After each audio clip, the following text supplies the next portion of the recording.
Praise the Lord. மேசியாவை மறுக்கும் நம்பிக்கையில் வாழும் நீங்கள் விழித்துக் கொள்ள வேண்டும் என்கிற தலைப்பிலே ஒரு செய்தியை பேச வேண்டும் என்று ஆவியானவரால் ஏவப்பட்டிருக்கிறேன். எனக்குள் இந்த ஒரு வாஞ்சை வைராக்கியம் உண்டானதுக்கு காரணம், இன்னைக்கு இஸ்ரேல் ஈரான் இடையே ஏற்பட்டிருக்கிற ஒரு போர். இஸ்ரேல் தேசத்திற்காக இந்தியர்கள், குறிப்பாக தமிழர்கள் ஆண்டவரிடத்தில் ஜெபிக்கிறார்கள். இஸ்ரேல் மக்கள் பாதுகாப்பா இருக்கணும், அவங்க சமாதானமா இருக்கணும் அப்படின்னு சொல்லி ஜெபிக்கிறாங்க. ஆனா அது சம்பந்தமான சில காரியங்களை நம்ம வேதத்தில் தேடும் போது ஒரு செய்தி பேசலாம் அப்படின்னு ஏவப்பட்டிருக்கு. அப்ப இன்றைய உலகத்தில் தேவனை விசுவாசிக்கிறோம் என்று சொல்லிக் கொள்ளுவோரும் உண்டு. வேதாகமத்தை படிக்கிறோம், மத்தியிலே ஒரு பெரிய பிழை இருக்கிறது. அவர்கள் இயேசுவை உண்மையான தேவன் என்றும் ஒரே இரட்சகர் என்றும் ஏற்காமல் பல வகையான யோசனைகளிலே சென்று கொண்டிருக்கிறார்கள். யார்? இஸ்ரவேல் மக்கள். வேதாகமம் இதை குறித்து என்ன சொல்லுகிறது என்று சற்று யோசித்து பார்த்தால், யோவான் 1:12 அவர்களை எல்லோரும் பிள்ளைகளாகும்படி அதிகாரம் தந்தார் என்று சொல்லப்பட்டிருக்கிறது. யாரு? இயேசுவை ஏற்றுக்கொள்ளுகிறவர்களுக்கு இயேசுவின் பிள்ளையாகும்படி அதிகாரம் கொடுக்கப்பட்டிருக்கிறது. அப்ப பகிரங்கமாக வந்து யூதர்கள் மத்தியிலே ஆண்டவர் இயேசு இதை சொல்லியிருந்தும் அவர்களால் என்ன செய்ய முடியல, ஏற்றுக்கொள்ள முடியவில்லை. வேறொருவரால் ரட்சிப்பு உண்டாகாது. ஏனெனில் நாம் ரட்சிக்கப்பட வேண்டிய பெயராக விண்ணிலிருந்து ஒரு நபர் கொடுக்கப்பட்டார். அவர் யார் என்று சொல்லும் பொழுது அவர்தான் இயேசு கிறிஸ்து, வேற யாருமே கிடையாது. அவருடைய நாமத்தின் மூலமா தான் நமக்கு ரட்சிப்பு, மீட்பு கிடைக்கும் அப்படின்னு அதுவும் பகிரங்கமா சொல்லப்பட்டிருக்கு. ஆனாலும் இஸ்ரவேல் மக்கள் அதை ஏற்றுக்கொள்வதில்லை. அப்ப கண்டிப்பான முறையில ஒரு எச்சரிக்கை செய்தி அவர்களுக்கு கொடுக்கப்பட வேண்டிய கட்டாயம். இயேசுவை ஏற்றுக்கொள்ளாதவர்களுக்கு ஜெபிக்கிறோம், ஆனா இயேசுவை ஏற்றுக்கொள்ளாதவர்களுக்காக எச்சரிக்கை செய்தி கொடுப்பதுதான் தேவனுடைய வேலை. தீர்க்கதரிசிகள் அதற்காகத்தான் ஏற்படுத்தப்பட்டார்கள். யூதர்கள் போல இன்றைக்கு பலர் இயேசுவை மறுதலிக்கிறவர்களாய் இருக்கிறார்கள். அவருடைய சிலுவை, மரணத்தை, பாடுகளை, உபத்திரவங்களை அவர் சகித்து கொண்ட அத்தனை காரியங்களையும் அது ஏதோ ஒரு மனித கோளாறு மாதிரி சொல்றாங்க. தேவனை விசுவாசிக்கிறோம் என்றே சொன்னாலும் இயேசுவை தேவனுடைய குமாரர் என்று மறுதலிக்கிறாங்க. இது நேரடியாக ரட்சிப்பை இழக்கும் ஒரு பாதையா இருக்குது. இயேசுவை யாரெல்லாம் ஒரு சாதாரண மனுஷர் என்று சொல்லுகிறார்களோ அவர்கள் எல்லாருமே ரட்சிப்பை இழக்கக்கூடிய ஒரு மிகப்பெரிய ஆபத்தான நிலைமையில இருக்கிறாங்கன்னு அர்த்தம். சரி, இயேசுவை இல்லாமல் யாரும் பாவ மன்னிப்பை பெற முடியாது அப்படின்னு வேதத்துல நாம பார்க்கிறோம். நன்மை செய்கிறோம், வழிபடுகிறோம், ஆராதிக்கிறோம், பாட்டு பாடுகிறோம், துதிக்கிறோம், ஜெபிக்கிறோம், ஊழியம் செய்கிறோம் என்கிற நம்பிக்கை போதுமானதல்ல. பலர் பழைய ஏற்பாட்டின் நியாய சட்டங்களில் தங்கி இருக்கிறார்கள். ஆனால் இயேசு வந்த பிறகு புதிய ஏற்பாடு வெளிப்பட்டது. இயேசு மூலமாக உருவாக்கப்பட்ட அப்போஸ்தலர்கள் அவர்களும் பல காரியங்களை சொல்லி சென்றிருக்கிறார்கள்.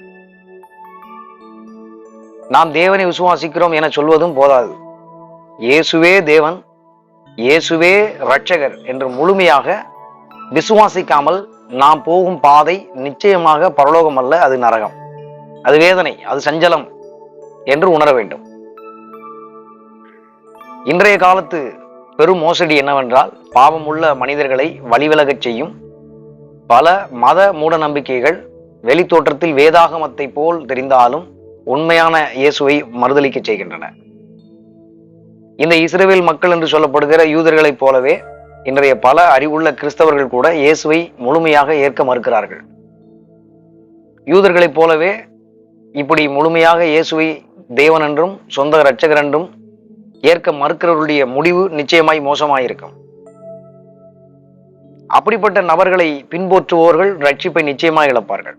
இயேசுவை தேவன் என்றும் இரட்சகர் என்றும் யாரெல்லாம் ஏற்றுக்கொள்ளாமல் இருக்கிறார்களோ அவர்களை பின்பற்றக்கூடிய நபர்களும் ரட்சிப்பை இழப்பார்கள். இதிலே விழிப்புணர்வு செய்தி என்னவென்றால், யாரும் நம்மை ஏமாற்ற வேண்டாம். யார் இயேசுவை மறைக்கிறார்களோ அவர்கள் போகும் பாதையை நாம் பின்பற்ற வேண்டாம். இயேசுவை உங்கள் இருதயத்தில் இன்று ஏற்றுக்கொள்ளுங்கள். நீங்கள் நான் தேவனை நேசிக்கிறேன் என்று சொல்லுகிறீர்களா? அப்படியானால் தேவனாகிய இயேசுவை ஏற்றுக்கொள்ள வேண்டும். அவரே சீக்கிரம் வருகிறார் என்று சொல்லப்பட்டிருக்கிறது. அவரோடு கூட அவர் அளிக்கும் பலன் வந்து கொண்டிருக்கிறது.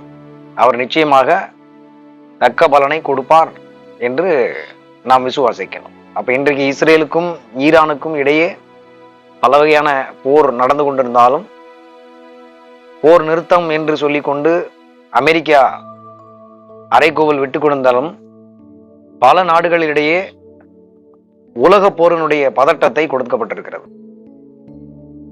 இதன் அடிப்படையில் நாம் என்ன செய்தி பேச வேண்டும் என்றால், இயேசு இதோ சீக்கிரமாய் வருகிறார்.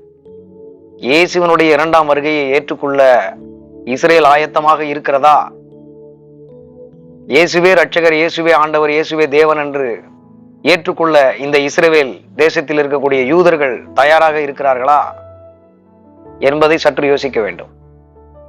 தமிழ்நாட்டிலே இருக்கக்கூடிய பல போதகர்கள் இஸ்ரவேல் தேசம் பாதுகாப்பா இருக்கணும், இஸ்ரவேல் தேசத்தை யாரும் அழிக்க முடியாது, இஸ்ரவேலோடு ஆண்டவர் இருக்கிறார் என்று சொல்லிக் கொண்டிருக்கிறார்கள். ஆனால் உண்மையில் இஸ்ரவேல் தேசத்தோடு ஆண்டவர் இல்லை. இயேசுவை சொந்த இரட்சகராகவும் தேவனாகவும் ஏற்றுக்கொள்ளாத எந்த நபரோடும் ஆண்டவர் இருப்பதில்லை. அதனால வீணாக பிதற்றி கொண்டிருக்கிற ஊழியர்களுக்கு இதுவும் ஒரு எச்சரிக்கை. ஆண்டவர் இயேசு இதோ சீக்கிரமாய் வருகிறார். இஸ்ரவேலுக்காக அல்ல, ஒட்டுமொத்த மனு குலத்துக்காய் வருகிறார். யார் இயேசுவை சொந்த இரட்சகராக தேவனாக ஏற்றுக்கொண்டிருக்கிறார்களோ அவர்களுக்காக இயேசு வருகிறார். மற்றவருடைய முடிவு எப்படியாக இருக்கும் என்பதை நாம் யூகித்து சொல்ல முடியாது. ஆனாலும் பைபிளிலே அது சம்பந்தமான பல காரியங்கள் கொடுக்கப்பட்டிருக்கிறது. அவருடைய முடிவு மோசமாகத்தான் இருக்கும், ஒரு கைவிடப்பட்ட நிலைமையாகத்தான் இருக்கும், யாராலும் காப்பாற்ற முடியாத நிலைமைக்கு தள்ளப்படக்கூடிய ஒரு வேளையாக இது இருந்து கொண்டிருக்கிறது. எனவே இந்த இயேசுவை சொந்த இரட்சகராக ஏற்றுக்கொள்ளுங்கள். அவர் உங்கள் வாழ்க்கையிலே வரட்டும், உங்கள் இருதயத்திலே அவர் தங்கி இருக்கட்டும், உங்கள் குடும்பத்திலே அவர் வரட்டும், உங்கள் எதிர்கால ஓட்டத்திலே அவர் இருக்கட்டும். அவரிடத்தில் உங்களை ஒப்புக் கொடுங்கள். அவர் உங்களை தமக்கு ஏற்றார் போல மாற்றி அமைக்கட்டும். உங்களுடைய குடும்பங்களை, பிள்ளைகளை அவரிடத்தில் ஒப்புக் கொடுங்கள். அவருக்கு ஏற்றார் போல உங்களுடைய பிள்ளைகளை, குடும்பங்களை அவர் மாற்றி அமைக்கட்டும். ஏனென்றால் கர்த்தராகிய இயேசு கிறிஸ்துவை விசுவாசி, அப்பொழுது நீயும் உன் வீட்டாரும் ரட்சிக்கப்படுவீர்கள் என்று சொல்லப்பட்டிருக்கிறது. எனவே இந்த இயேசுதான் உண்மையான தேவன், இந்த இயேசுதான் உண்மையான இரட்சகர். இந்த இயேசுவின் வழியிலே பயணிக்க நீங்கள் ஆவலாக இருங்கள். இயேசு வருகிறார் என்று நம்புங்கள். உலகத்தினுடைய ஆசாபாசங்களிலே விழுந்து விடாதீர்கள். உலகத்திலே வாழ்வதற்காக, பணம் பொருளை ஈட்டுவதற்காக, சம்பாதிப்பதற்காக உல்லாசமான வழியை தெரிந்து கொள்ளாதீர்கள். இயேசு வருகிறார், இயேசு வருகிறார். அந்த இயேசுவோடு கூட நீங்கள் செல்ல வேண்டும் என்று உங்களுக்கு இந்த செய்தி பேசப்படுகிறது. அந்த இயேசுவை நீங்க நம்புங்கள், அந்த இயேசுவையே நீங்க நம்புங்கள். அவரே தேவன், அவரே இரட்சகர், அவரே எல்லாமுமாய் இருக்கிறார். சகல அதிகாரமும் அவருக்கு கொடுக்கப்பட்டிருக்கிறது. இந்த உலகத்தை பல்வேறு வழிகளிலே பிரிவினைக்கு உட்படுத்தி இருக்கின்ற சாத்தான் என்று சொல்லப்படுகிற அந்த சாத்தானை ஏற்கனவே அவர் சிலுவையில் ஜெயித்திருக்கின்றார். நம்மையும் அந்த சாத்தானை நம்முடைய கால்களின் கீழே போட்டு நசுக்கி நமக்கு ஒரு வெற்றியை தருவதற்காக அவர் வந்து கொண்டிருக்கிறார் என்கிற இந்த சுத்தமான நற்செய்தியை நீங்கள் கேட்டு ஆசீர்வதிக்கப்பட வேண்டும் என்று சொல்லி உங்களிடத்தில் இந்த செய்தியை கொண்டு வந்திருக்கிறேன். எனவே சாத்தானை உங்கள் காலின் கீழே போட்டு நசுக்கி உங்களை சாத்தானிடமிருந்து விடுதலையாக்குவதற்கல்ல, சாத்தானையே ஜெயிப்பதற்கு, உங்களை ஒரு வெற்றியாளராக மாற்றுவதற்கு வல்லமை உள்ள அந்த இயேசுவை நீங்கள் நம்புங்கள், இருதயத்திலே ஏற்றுக்கொள்ளுங்கள், அவருடைய வார்த்தைக்கு கீழ்ப்படியுங்கள். அவரே மரண பரியந்தம் உங்களை நடத்துவார்.